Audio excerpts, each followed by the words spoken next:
Hey the rulers, DMO73 here, bringing you the deck profile for the You Thought It Was Killua, but it was me, Brad deck. Let's go ahead and jump right in. Ruler School is brought to you by Odyssey Games, where you can go to pre-order upcoming Force of Will sets, ccgprime.com for singles and supplies, cardodoko.com for those rulers in the international market looking for product, the Ruler School Circuit Series now offering our 2024 Quarter 1 Circuit Kits, and our guest lecturer members, Fight Ramen. Class is in session.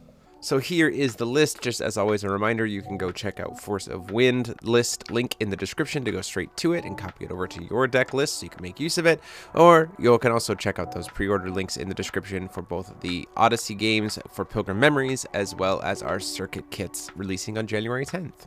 So the whole idea of this list is we're really just wanting to use Brad and Killua and Return of Judgment to make use of the Brad ruler. And the easiest way to do that effectively is to have Killua be your starting ruler, so you get the advantage of some of the Killua cards and Killua card draw, as well as some additional things like Mastery with Divine Lightning. You'll almost never go into Predator with this deck. It's possible on the back foot, but it's not something we really ever try to do. So things to keep in mind with this.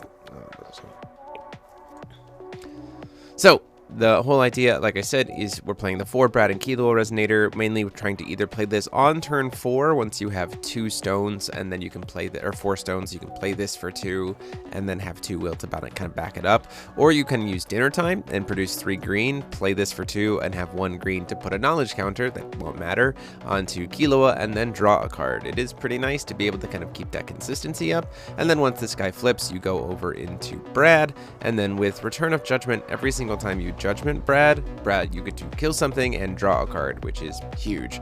It can also just cycle the Brad itself, which also means why we're playing multiple dinner times, because sometimes dinner time just means pay 1, draw 3 cards, because Brad can target himself using the Return of Judgment to then draw a card and get another knowledge counter, which really ramps you up to Seal 10 very quickly, which is why you see us playing some Seal 10 cards in this build.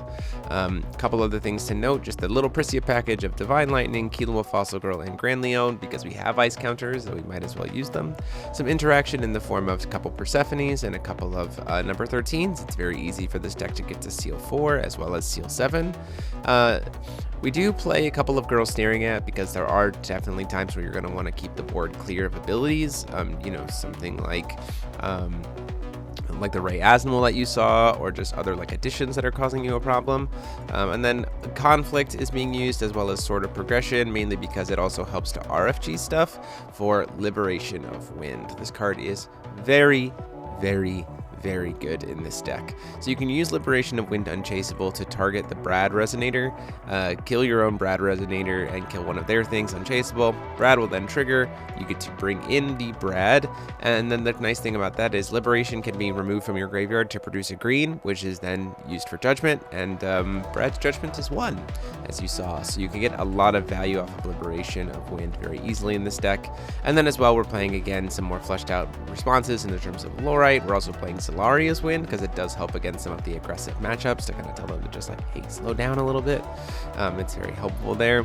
And then in terms of the seal stuff, we're playing a couple of copies of Mysteries of Gruspalesta, as well as King's Hopeless Scream. This can be free, because it's very easy to get to Seal 10 in this deck, as well as being able to sometimes we don't have Megiddo, and so some of these decks that just produce a bunch of bodies really fast is a problem, and so Mysteries of Gruspalesta can help with that for sure.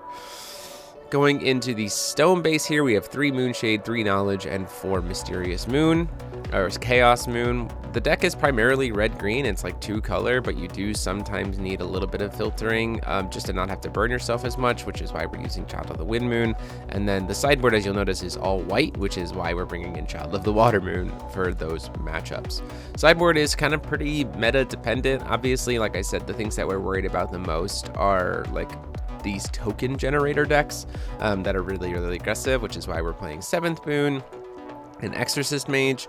It's just very, very helpful to be able to answer those and things that are being cheated in. We do get to play 1 single copy of Shiva, which also helps with go wide boards, just to have as always available there. A couple copies of Hyde, Shooting Star, and then lastly, my locals really likes discard stuff, so we're playing Revealing the Power of Salvation to make that discard feel less good.